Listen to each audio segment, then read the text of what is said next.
Welcome back, everyone, to another episode of Sporting Max, where today we are joined by former Australian Opals star and NBL Courtside reporter, Jenni Screen. Welcome to the podcast, Jenni. It's fantastic to have you on. How you doing? Hey, Max. Thanks for having me. I'm excited. I think I'm your first female. Am I correct in saying that? Yeah. So that ticks a box, and hopefully you have more. But I don't know if I should call you Max. I think I should call you Maximus because I think it's pretty cool what you're doing, especially at your age. So thanks for having me.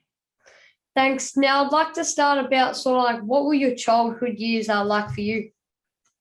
Oh, that's a pretty in-depth question to start with. Pretty good. I mean, I grew up in a divorced family. So my parents separated when I was very young, and that had its challenges. I'm one of 5 technically, but obviously have half brothers and siblings and sisters and the like. So who I'm still quite close to today, and I'm the eldest as well. So a little bit of responsibility, I guess. And but I grew up predominantly with my mum when I was younger, and still saw my dad.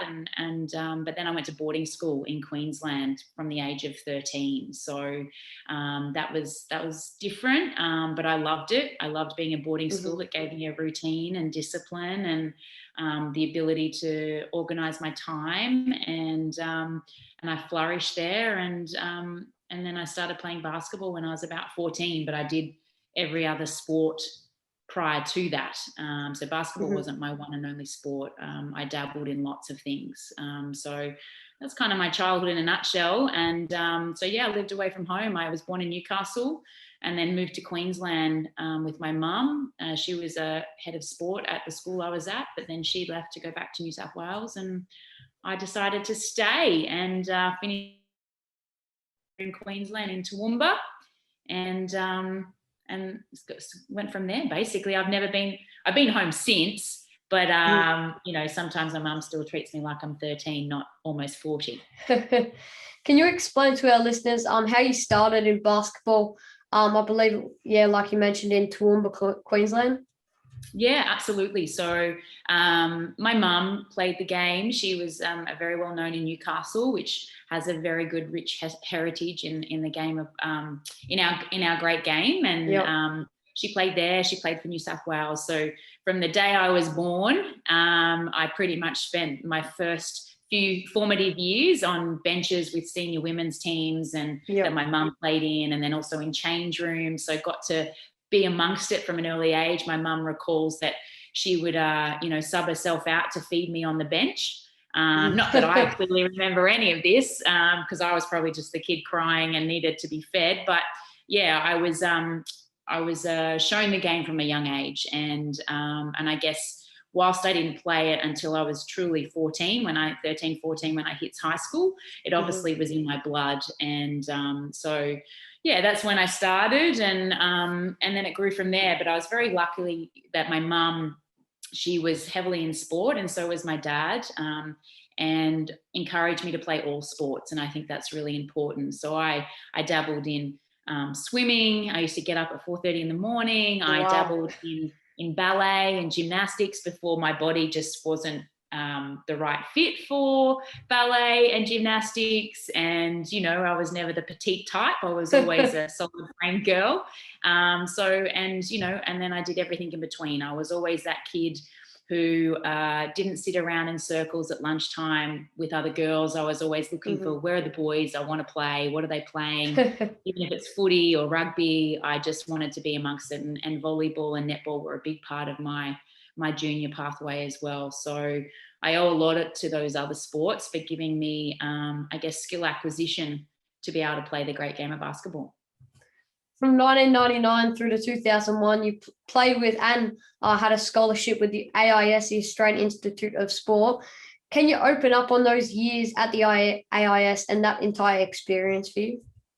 Yeah, for me, mate, it was phenomenal. I didn't actually know that AIS existed until I got to about 15, and I started going to nationals, and I sadly missed out on an Australian camp from the under-16 nationals, which I was pretty devastated about. And then back in the day, you had to actually apply to go to the AIS, and at that time, Phil Brown, who's one of I think, one of the greatest development coaches in Australia. He was the head coach, and I always missed out on the scholarships, and I had a bit of a heart condition when I was top age 18s, and had some adversity through there. And then I remember getting a phone call from him that I had been accepted, because I was quite good at netball as well. And I had to decide come year 11 and 12 which sport I was going to choose, because my mum was a teacher as well. So education was really, really important. She drummed that into me, that one injury away and my sporting life or career could be over. So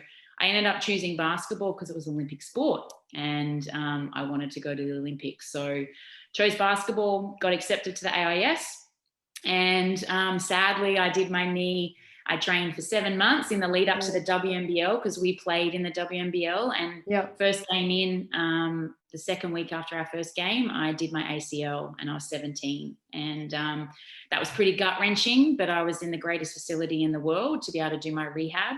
And then I came back in 5.5 months, and unfortunately they didn't have a scholarship for me in my second year, and they said goodbye.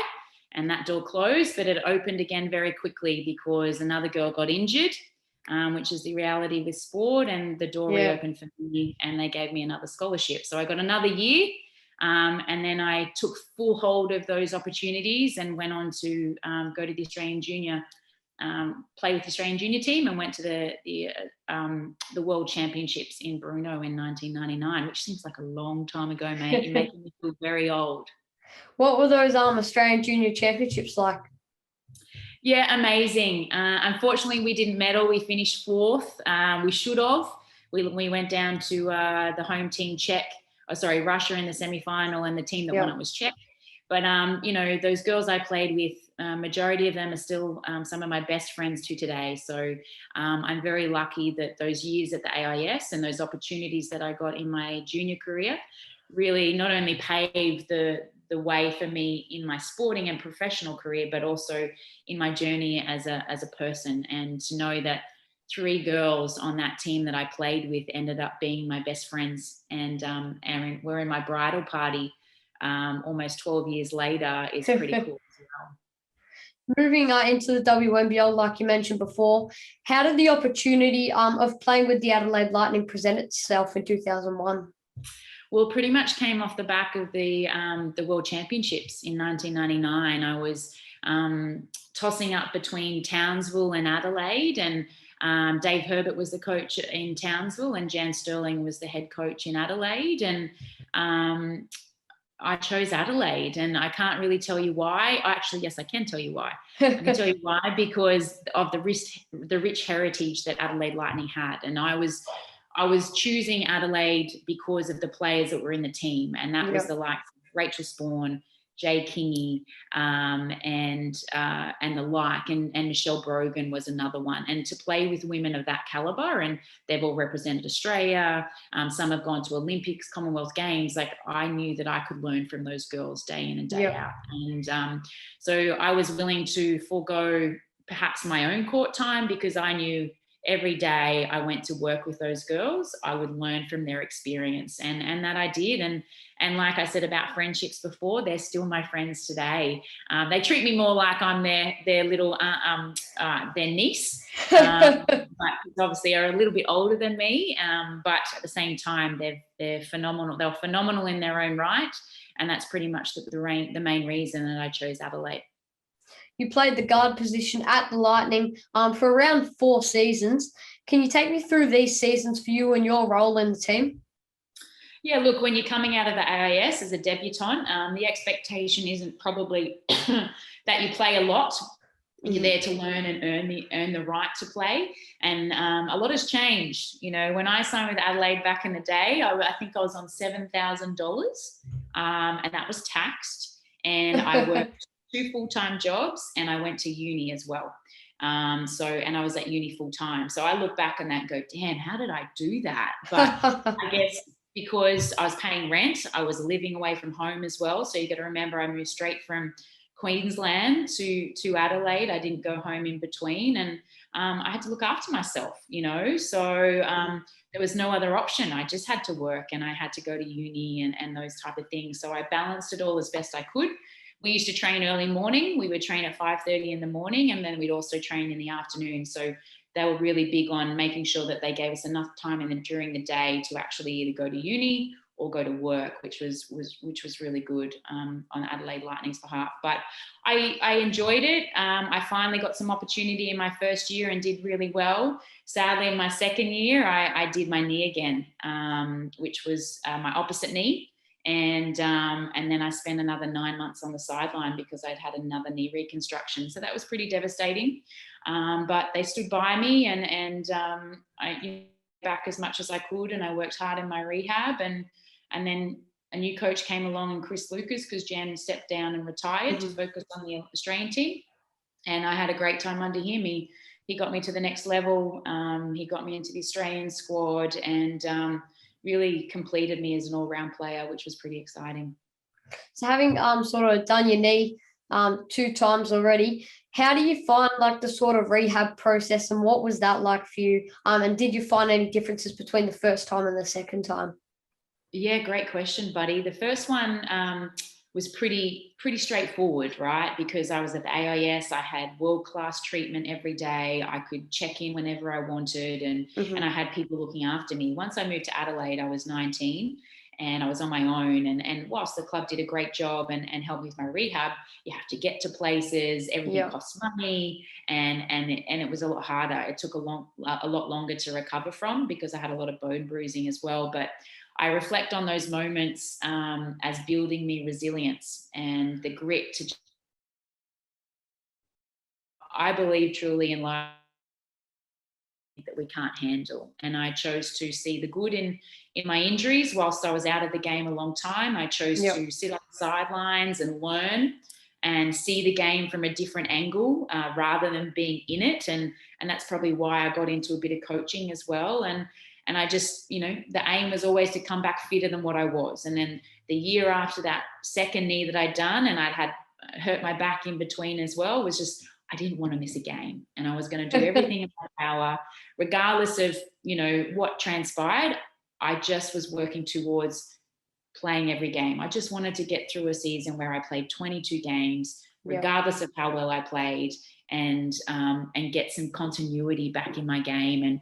And fortuitously it paid off, and I was working out with the great people. But yeah, injuries are tough, mate, and but it's a part of sport, and you just got to roll with the punches. And I always say, fall down, get back up, fall down, get back up. And I had great people around me that helped me up when I couldn't get up. You won the WNBL's Good Hands Award in 2005. For those who don't know, what's the award about and what did it mean to you? Look at you. You've done your homework, haven't you? Yeah. I love it. So that one is basically your assist to turnover ratio. So I prided myself on being a great passer. My mum taught me how to pass at a young age. She didn't want a girl that passed soft. So I always, learned how to pass and pass hard and pass firm. And now as a coach, I talk language of on time, on target. And, I think assists are just as valuable as getting points, because if it wasn't without the person passing the ball, the person shooting it wouldn't have those opportunities. Yeah. So, it was a great privilege to get that award. But at the same time, I was surrounded by great athletes that were able to put the ball in the hole. So that made it good as well. So yeah, look at you going with all your knowledge. I'm impressed. I don't even think that award exists anymore. No. So, but it should. It really should. Now, the team was renamed the Adelaide Fellas after the 2004-05 season. Why did they change the name of the club, and what was your whole perspective on that? Yeah, it was a tough one, Bud, because we got new naming rights and they wanted to put their name, and it kind of might have been weird. It was Adelaide Fellas Lightning. I don't know, and I was too young to probably and naive to care. I am a bit of a traditionalist, and I like things to stay as they are and were, and I think it's important to pay respects and due diligence to the people that walked before you, that put on that uniform. And that Adelaide Lightning uniform had been around since the early I think the 90s. They were huge anyway, and then before that as well. So there's a lot of great athletes that wore that uniform and donned those red, yellow and blue colours. So it was tough, but we just got along with it and still represented our club as the best we could. And we still paid homage to those before us. And then it was nice to see that it came full circle and we went back to Adelaide Lightning, because that's, we're Captain Lightning, and we respect the history and the heritage of the club that it is. Over your career, you've played sort of numerous and various times for Australia. What does it mean to put on the green and gold and represent your country? I get really emotional every time I'm asked that question or I talk to people about it, because for me, it's a highlight. There is this feeling inside, regardless of how much court time you play, what your role is with the team, but to know that I'll never forget the day that I went to my first Olympics and you get inducted by certain people. And Laurie Lawrence, who was a former Australian swimming coach, he was like the mascot or the team mentor. And my first 2008, I got inducted, and he does a welcoming speech to every team. And I remember his words, and he said, "Congratulations, you are 0.0000009% of the population that gets this opportunity." And when I heard that, knowing that I was on a team of 400 athletes thereabouts, it was like, wow, and it really hit home. And so when I put on that green and gold, it was always special, and it was an honor, and it was most certainly a privilege. I never took it for granted. And even now that I'm not playing, I watch those girls play, and I watch the Boomers play as well, and I get goosebumps, and I smile with pride, because I know what it represents. And we spoke about it before with the Lightning. It's the same thing. It's just another team with the same history that you have to carry.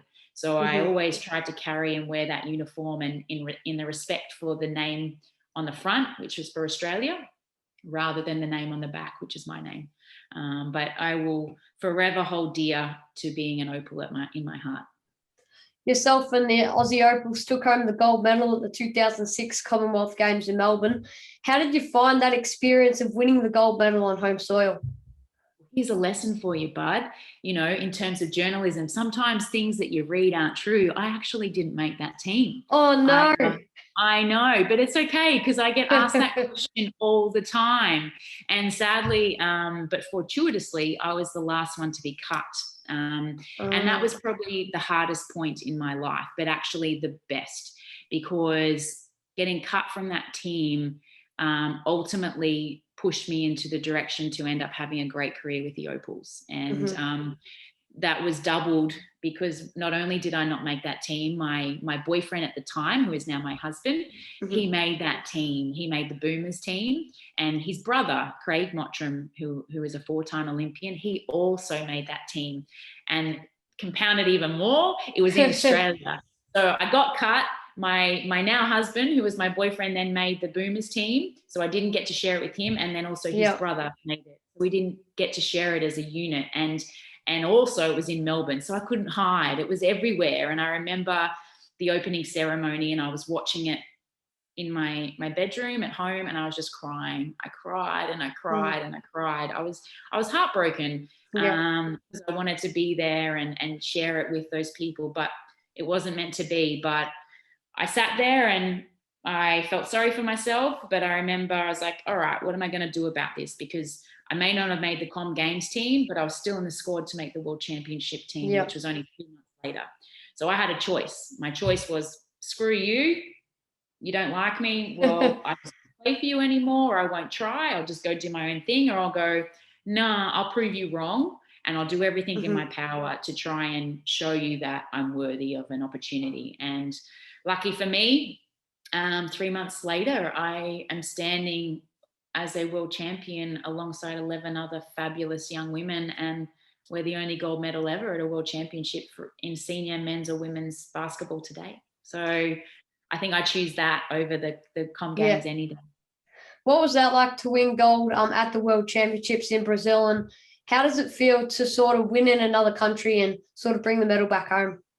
It was pretty special, buddy. And it still is to this day. I remember the crowd, 20,000 Brazilians, and we had to play Brazil twice. And I remember sitting on the bench, and I couldn't even hear my teammates next to me. It was so loud.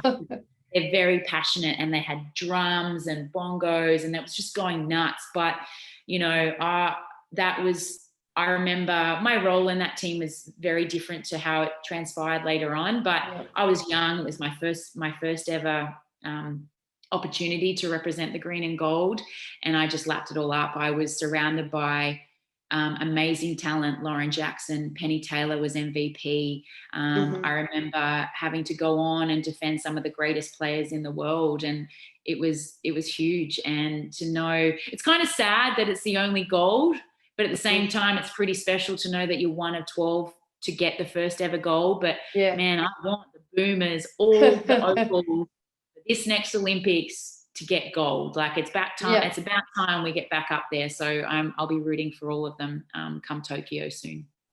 What was that like to be in the presence of the great Lauren Jackson? Oh, pretty special. So I was pretty intimidated by her, and that's just natural, right? Because she's Lauren Jackson, and it's just like, Taylor, like, they're amazing, and you're inspired by them as equally are as you're intimidated, because you're not even on the same level, and I'm okay with that. But you know, I got to develop a relationship with Lauren probably to the later part of our journey, and Lauren Loz is, you know, she'll tell you firsthand, she's very much an introvert. I could never imagine the pressure that she felt as a player, both internally and externally as well. And it was just a privilege to be able to grow up in an era where I had the opportunity to play alongside the likes of her and Penny Taylor and Christy Harrower and Jenni Whittle and Belinda Snell, and I could go on. Because I never felt worthy, but I learned so much from those girls. And Lauren was the type of player that she had this look in her eye, right? And as soon as she stepped on that court, it was like, I'm going to kill you. And I loved that about her. She was so, you talk about passion and pride and representing your country. Yeah, she was that to a T, and as was every girl that played for their country. So I learned a lot from Loz, and it's good to know that even though we're old and got grey hair now, that, you know, we can still buzz each other or send a text and check in every now and then. Now, let me know if I've got my homework correct, but I believe that between 06 and 09, you played a couple of seasons in Europe for Parma. Can you elaborate on that experience of playing overseas in a foreign country? Yeah, it was great, actually. I loved it. In hindsight, I wish I enjoyed it more. But when you're in the thick of it, and I remember the first time I arrived, so after the World Championships, I obviously got picked up, and it was good because my partner, Neil, he also was playing in Italy, and we were literally 356 Ks apart. So he was the only person that I knew in Italy at the time, and we would try and meet up as much as we could, which was only once a week, if that. And but I remember getting off the plane, walking into my first game, and sitting in the change room. My coach was Italian. He didn't speak English. So one of my teammates who spoke English and Italian, she was translating for me from Italian to English. I had two Croatian teammates. One spoke Italian, Croatian. She was translating the Italian to Croatian. And then I had another teammate who was, I had two Belgium, and they were speaking French. So you had the coach speaking and then three others at the same time. And I was like, oh my goodness, like, this is intense. But the thing about basketball, right, is that it's a world game. So even though we don't speak the same language, there's a common understanding at some level. You know, I played overseas for 6 years, and it was all in Italy, and played in the Euro Cup as well, and I loved it. But that was back in the day when we didn't have Zoom, and I used to use dial-up, and we didn't have Google Maps. And so if you got lost, you got lost. And we had like tom-toms. You wouldn't even know what they are because you weren't even born, but they're like navs that you plugged into the car. So it was a very different time. And if the one day my internet didn't work, it would be the last day in the world, because, you know, you needed that connection with people back home. But it was great. I learnt the language whilst I was there, and met some lifelong friends as well, and I hope to go back, and I still keep in touch with a lot of people that I played with over there, and one day I'll return. And because I played, I think over 200 games for Parma, which is the highest the highest foreigner to play. So I was a pretty loyal person, and I loved the club, so I stayed for a long time. And I think I'm only behind Cynthia Cooper, who is an American, and we're the highest number of games played by a foreigner for Palmer, which is pretty special too.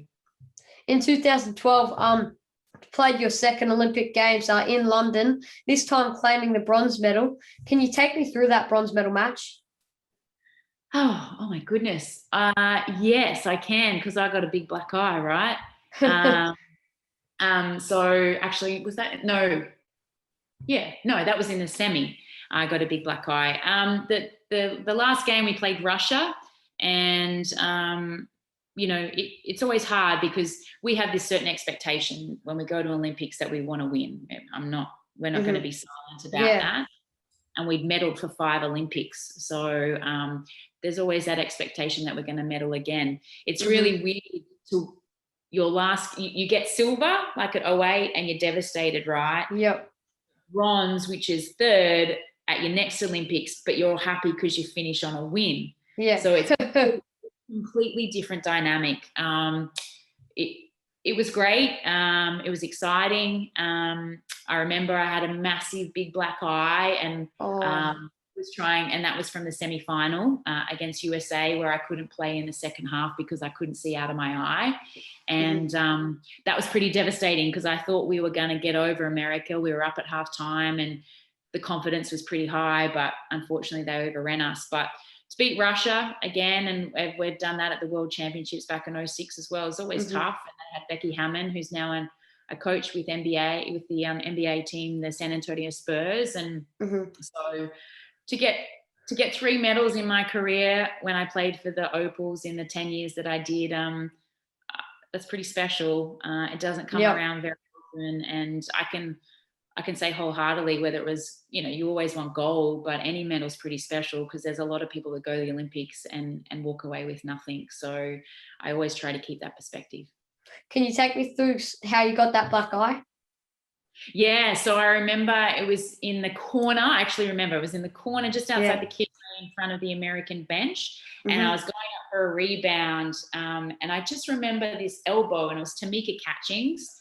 And it was just, it didn't hurt, but I was like, ooh. And I remember crouching down on the ground and dropping to one knee. And I remember Lauren coming over to me, and Sammy Richards was the point guard as well on the court at the time. And she's like, just patted me on the back. She's like, "You're right, Screeny, stand up. You got it." And I'm like, yeah, I'm fine. I've got it. And I remember standing up because I was a bit of a tough player, right? Yeah. I'd have to have broken legs or something to make me not play, right? And I remember standing up, and then I turned to Sammy, our point guard, and she's like, "You're right." Yeah. And she's like, "Oh, Jesus." And I went, "What?" She's like, nothing, you're fine. And I remember running up and down a couple of more times, and I was just like, I started not to be able to see. And I was like, what's going on? And then I was like, I need a sub. And they subbed me out, and they took me to the change rooms, and they injected adrenaline into my eye socket to try and stop the swelling and the bleeding. And me being my stupid self, I was like yelling at the doctor at the time. And I was like, just cut it. Just cut it. Let the blood come out. They did it. Let them just do it for me. And he's like, "Jenni, we can't do that." I'm like, "But I got to go back out there." And unfortunately, it was just too hard to play with one eye. And the doc called me time, and I just had to sit there and encourage my teammates from the side. But it literally didn't hurt. It just obviously got the sweet spot, as you'd say. And the rest is history. But my teammates, Laura Hodges, she did a great job of trying to cover it up for the photos and stuff. But yeah, it was the only black eye I think I saw of any athlete in the Australian team. It was pretty gross, actually. But anyway, that happens when you put your body on the line, hey? Yeah.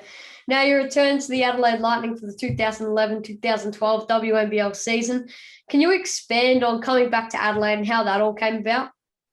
Yeah, I was meant to go to Poland after 2012, but I was having troubles with my knee, and it was really struggling. So actually, that was before the Olympics. But no, 2012 was great.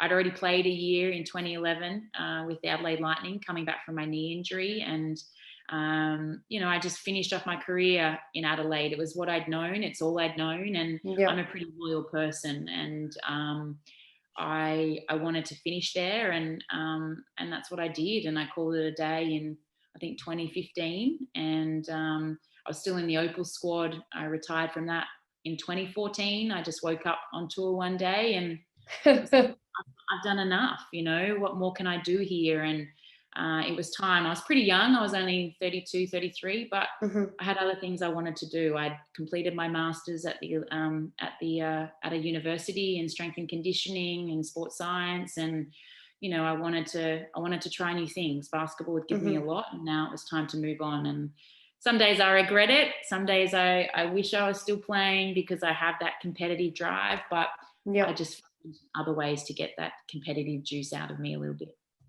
Post-career, you've had numerous jobs as sort of a high performance and strength and conditioning coach and a physical trainer. What were these years like for you, and what was the experience of these roles like? Pretty good. I mean, I transitioned very quickly. I started applying for roles in my last year when I was playing professionally with Adelaide, and I got a job in January. So I pretty much packed up Adelaide and moved straight to Melbourne, and I haven't left.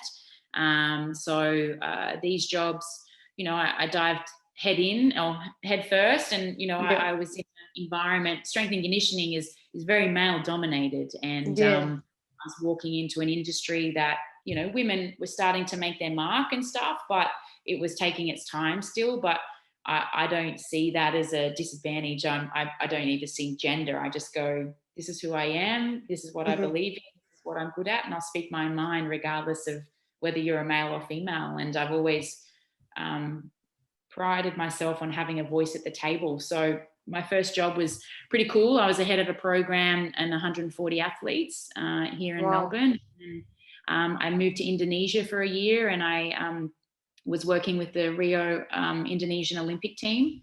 And that was another challenge, because now not only am I an S&C, I'm also in a third world country where women are treated very differently. And I was pretty much the top dog, right? So I remember being called woman at meetings. I remember, which didn't bother me, but it can be quite offensive. But that's where you have to appreciate culture and different way things are done in different countries.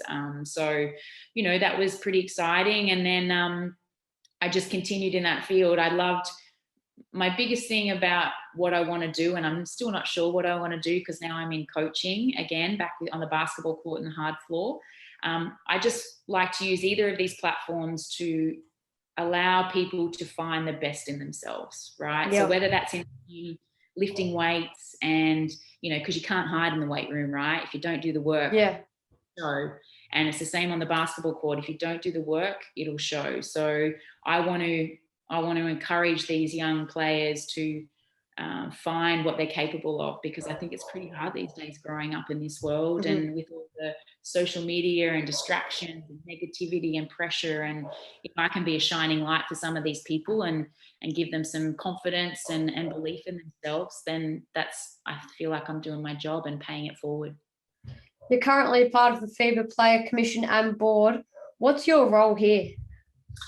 Well, like I said before, I speak up and I say my opinions, and sometimes they're not liked. And, the FIBA Players Commission is an opportunity for us to be a voice for players around the world and from all different continents. And now I'm deputy chair for my second term, and I sit alongside Dirk Nowitzki, and obviously who Dirk Nowitzki is. So of course. I'm far from Dirk Nowitzki, but we try to do the best we can and implement different programs and create awareness around, athletes and athlete transition and athlete well-being, making sure our athletes are taken care of, and also being a voice for those that can't be a voice, because, you've got your top tier countries, but there's also a lot of other countries as well that don't get the resources and support like the countries like myself that I and you are lucky to grow up in. So, we meet every, now it's by Zoom. Normally it usually is in Switzerland. I get to fly over there a couple of times a year, which I'm really, missing. But, you know, at the moment we're about to implement a program and a mentor program for players around the world who are retired that go back to their national federations and can help the next tier and next generation and support them through their journey as well. So it's pretty exciting. It's a small piece of the puzzle. Even though it's small, it's still very much important. So how much do you communicate or talk to Dirk Nowitzki? Quite a bit. You'd be surprised. We have a WhatsApp and we chat and we check in with each other. Normally it's me just throwing digs at him and, you know, a bit of banter and stuff. But we have to communicate a lot. He's a great human being for someone of his stature and for doing what he's done, not only for the NBA and Dallas Mavericks, but for his country, his homeland, Germany. He is the most down-to-earth bloke you could ever meet. And I'm grateful our paths have crossed. And I look forward to working with him for the next 2-3 years. In 2017, you became a special commentator of basketball for Fox Sports. How did your role here come about? Called persistence and annoyance. All right. So, I dabbled in it with the WNBL, and I'd done some finals when I was still playing with the ABC, and I did some stuff with Channel 9 in the Oceania series against New Zealand, and had been also with the WNBL as well. And then with the NBL, I just kept emailing, you know. I think my mum and my dad taught me the squeaky wheel gets oiled, right? So sometimes you just got to keep letting people know you're around and you're willing to do things, and you might be willing to do them for nothing in order to just maybe get an opportunity. And that's what I did. I'm just like, hey, I'm here. I'm passionate about this. I think I'd be a good contributor. I know the game. I've played it for a very long time. You need to have women, you know, commentating. We have men commentating women's game. Why can't women commentating men's game? It's the same game. Even though we're different gender. So it was nice to finally get the opportunity, and I'm enjoying it. And a lot of these players I know still, right? Because the older ones especially, I played at the same time that they were coming through. So there's a mutual respect there. They know that I know the game, so it makes it easier for me to speak to them and talk about the game. And it's a challenge. It's live TV, right? You know, I remember my first one, I had to open the NBL last year, and I was pooing my pants. You think I was going out on an Olympic stage? This was I was more nerve-wracking. And I remember Corey Homicide Williams, who I know you've interviewed, he's like, hey, girl, just, you know, you got to breathe. You got it. I'm like, oh, I'm about to pass out here. And it was live. There was no pre-record. And I remember, and we did a few practice run-throughs while the players were on the court.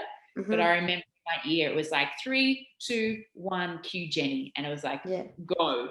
And it was the most daunting 20 seconds of my life and the most adrenaline pumping ever. I didn't swear. I didn't screw it up. I looked okay on TV too. I was pretty impressed. And Corey was a good right-hand man, and then the rest is history. I remember when it cut off and I sent it to, you know, the boys in the studio, I was like, oh my goodness. It's getting easier, but, you know, I still have bloopers to this day. Who was I interviewing the other day? Mason Peatling, just a pre-record, and it's probably like you, Maxie, and it's a bit easier this way, but when it's, sometimes you can't, the words just don't come out, right? And you're live. Yeah, and you want to do it again. Well, this one wasn't live. This was a pre-record, so I go, let's do it again. Let's do it again. But, you know, players have to get shirty, you know, they prepare for a game. And I remember on the fourth one, I was like, I swore because I was just angry at myself. It'd be a great blooper for sure. But we finally got there, and, you know, but I think that's where you live, right? Hey, you know, you live on that boundary of fear, and you either jump over or you don't. And when it's live TV, you just got to jump and you hope. And it's like you, Max, I think it's awesome what you do. You know, you put yourself out there, you know, asking people could probably say, no, I don't want to. And, but like the squeaky wheel, you just keep going back to them. If they don't respond, I'd love to speak to you. And hopefully more often than not, you realize that people are pretty normal, and most will get back to you. Now, what was that like to speak to Mason Peatland? We've had him on the podcast, by the way, and watch him. Now that Melbourne United obviously has that big hole left without Jack White, and watch him step up into a much bigger role. That sport, hey, is getting opportunities, right? And he's grasping those opportunities with two hands. He's very well, as you would know from interviewing him. And he's a very grounded young man, and he's doing a great job, you know. He doesn't have to do anything fancy. He's in a team full of superstars. Yeah. So his job is just to be the glue guy, pick up those couple of rebounds, run the floor hard. He runs hard, exceptionally hard. Yeah. You know, shut down some people, be a bit physical because he's not going to play big minutes, so he can afford to bang bodies and get under people's skin a little bit. And the biggest thing for him, right, is not only to learn when he's on court and getting this starting five opportunity, but it's also similar to me, right? When I first signed with Adelaide and being in a team of superstars, you get to learn every day from these people, seeing how they move, how they work, what they do outside training hours, like what more extra time do they put into being a professional athlete. And I'm sure Mace is learning that firsthand from the likes of Jock and Chris Gold. Absolutely. So, you know, Dave Barlow has been around for a long time because he knows how to look at his body, right? So, you know, I'm sure he will continue to blossom and make the most of these opportunities that is coming his way. I heard, I think it was Pete Hawley and Liam Santa Maria the other night, last night, by the way, speaking about and on Joe Lual-Lachul and how he's progressing so well and he sort of needs to step into a much bigger role. And Liam was saying, like, whether it's at this club or another club. What's your perspective on Big Joe?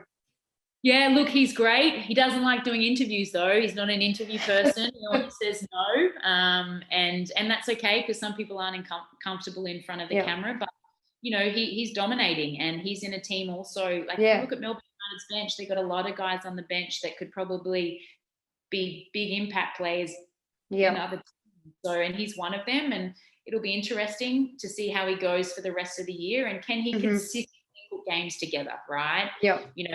Starting to show that, whereas last year or the year before, he's still a bit inconsistent in his game. Yep. But if he can become relied upon and be that consistent guy that comes off the bench, gets, you know, close to a double-double, can have some impact is also on the defensive end and protect the rim a little bit, well, then, you know, Melbourne United are going to have to do a job in order to keep him, because I'm sure there's going to be a lot of clubs after him very, very soon.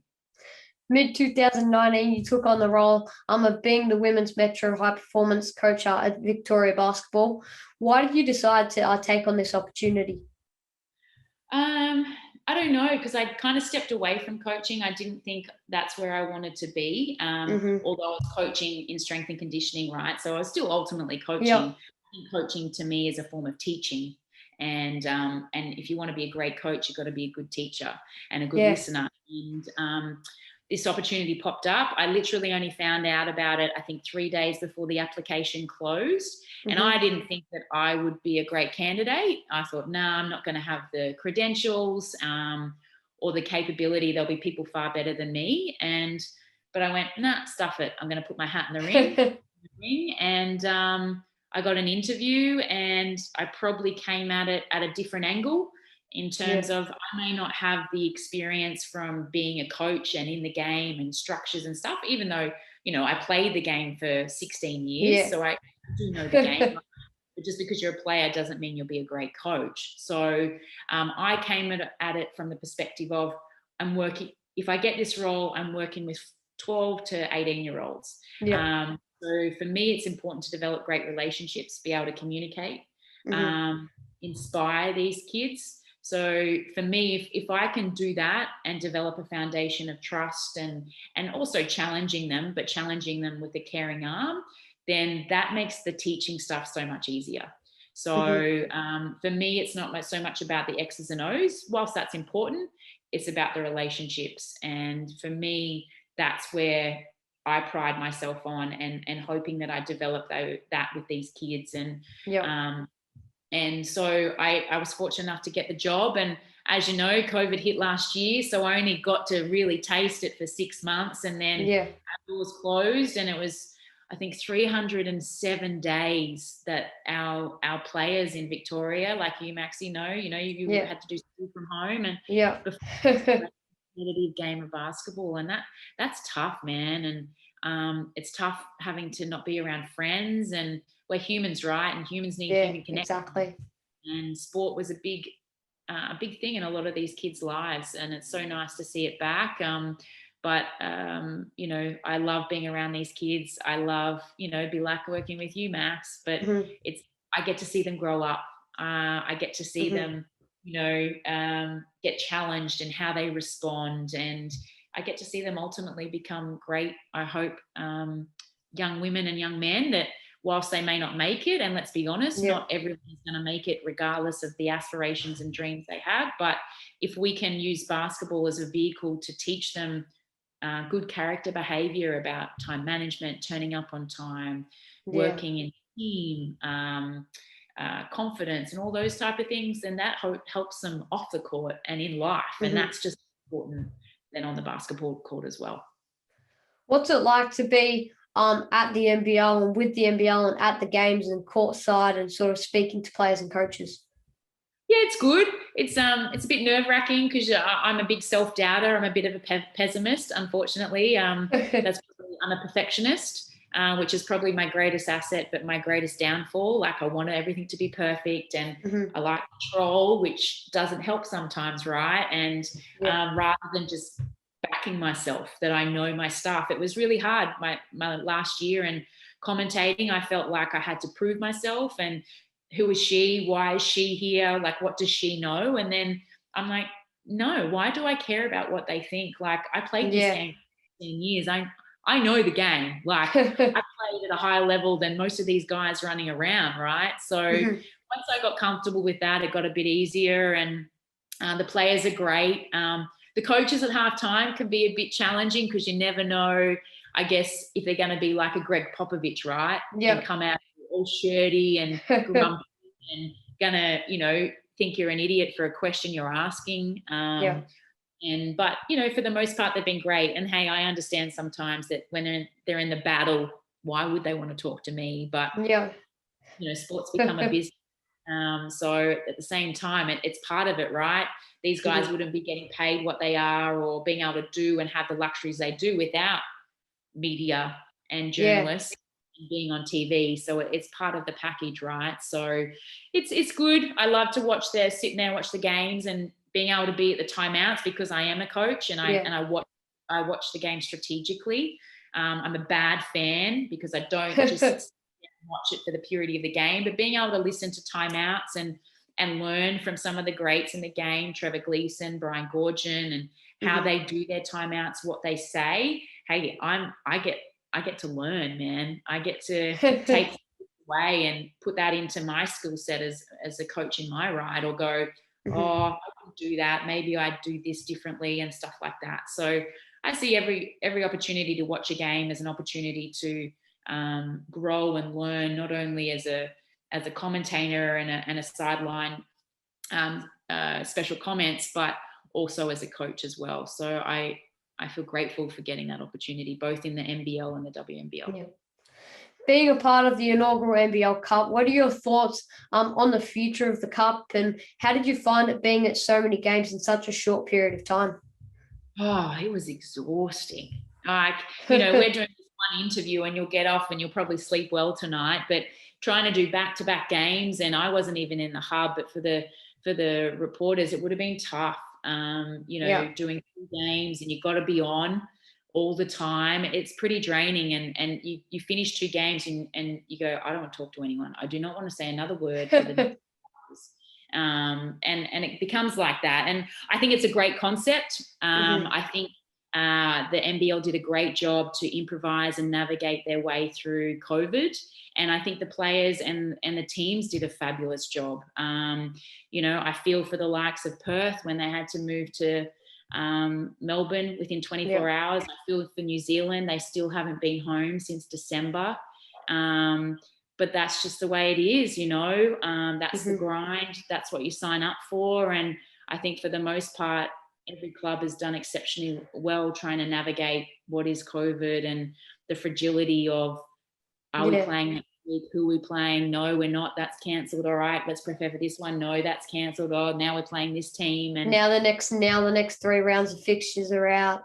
Yeah, and it could change, it could Mhm. change in a heartbeat, and some have had to change and some haven't. So it's tough, but I love the concept, and I think you'll see some of it next year, maybe in a smaller compact version, and maybe at different places around Australia. And I think it'll be great if we could add that as not only the NBL Championship, because Europe do it.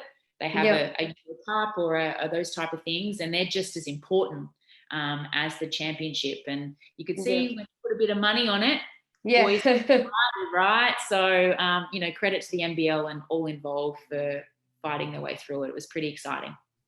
Now, I've got to ask, what are your thoughts on the NBA young prospect, Josh Giddey? He's having a fantastic season so far, and he's only getting better. We're seeing him starting to put up some 3 balls and knock them down and things like that. What's your perspective on him going in the NBA and things like that?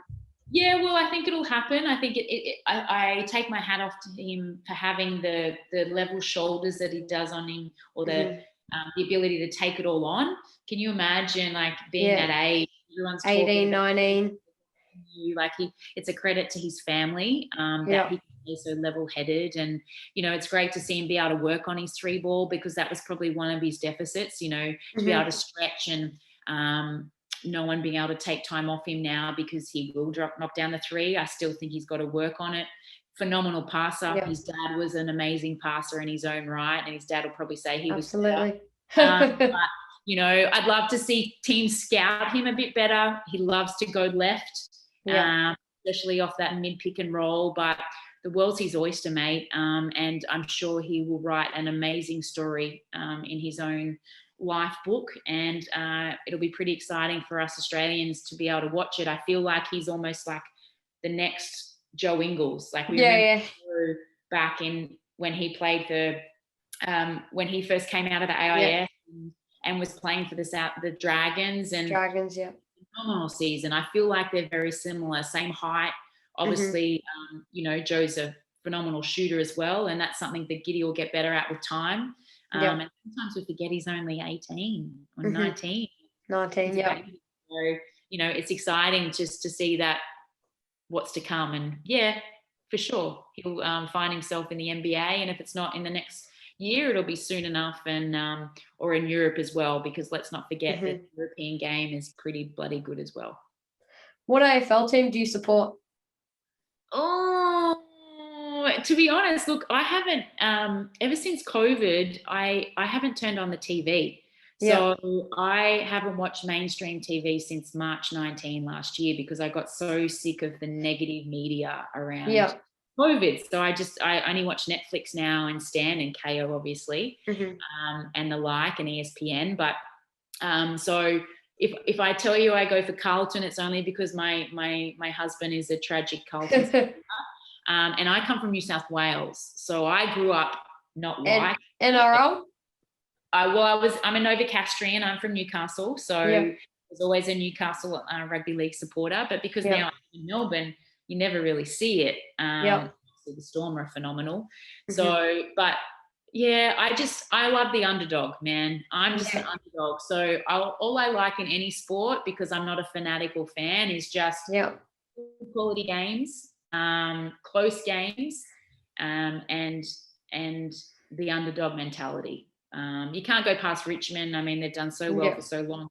I have a few players that I know because I've worked at VFL level at a certain club, and have seen players go on to play at AFL level. So, probably Carlton or Richmond. I'm not that blooded supporter where I'm going to live or die whether I'm going to die if they lose next week. It's just, I'll watch it. If it's not, I don't. So I guess after you've played sport for so long in your life, you kind of get sick of it after a while, to be honest. If you could go out with anyone for dinner, who would it be? Well, I always love the conversation with my husband, and because I'm so busy, I hardly get to see him, and he's a leveler, and I call him the oracle. He doesn't speak very much, but he's very wise with his words. In terms of someone that I'd love to to learn off. Who? I don't think it'd be an athlete. Yeah. I think it would be someone.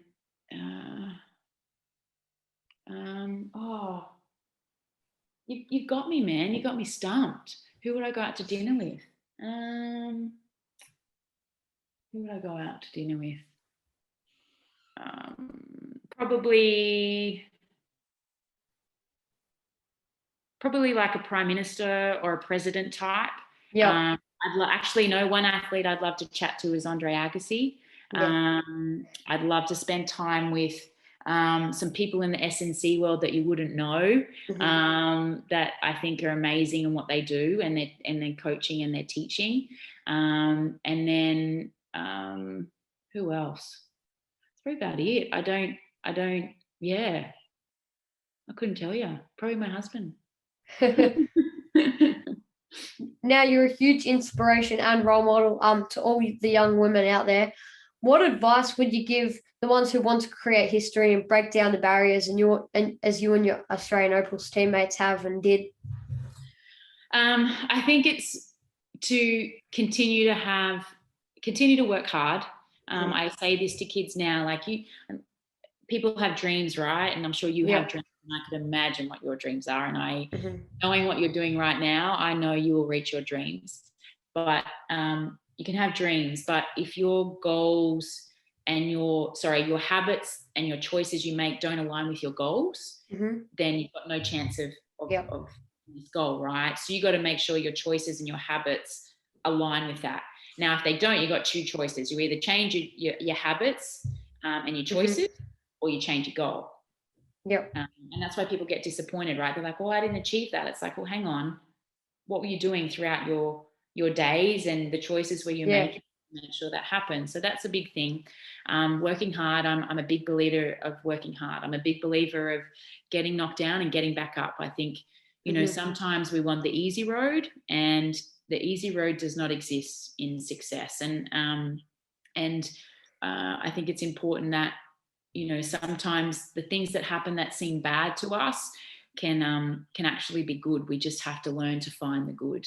And for young women and young people in general, not just women, I think for boys as well, because I think it's hard for you guys growing up these days, is just to be brave and have the courage to be you, because I think every individual is amazing and has something to offer. And I think if you can find that in yourself and surround yourself with people that are like-minded and challenge you to be better, then you will only be better. And that's all I want for young people, is to be brave enough to believe in themselves. And that's pretty tough in this day and age. But if you can get a great circle around you, it will only help that. Thanks, Jenni, for coming on the podcast today and coming on for a chat and putting aside an hour or so of your time. It's been an honour to have you on. Mate, it's been great to have you. I think you've done a phenomenal job. I'm excited to see where your journey goes. Obviously, you love journalism and broadcasting, and you speak very well. If my advice to you, I don't know if you do it now, but I'd get involved in speech and drama and elocution and do that stuff. I did that when I was your age, and did Bedfords and learn how to read poetry.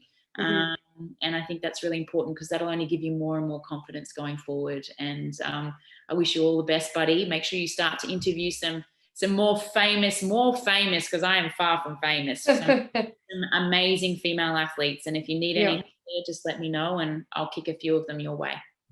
Thanks, Jenni. Stay tuned, everyone, for some more Sporting Max.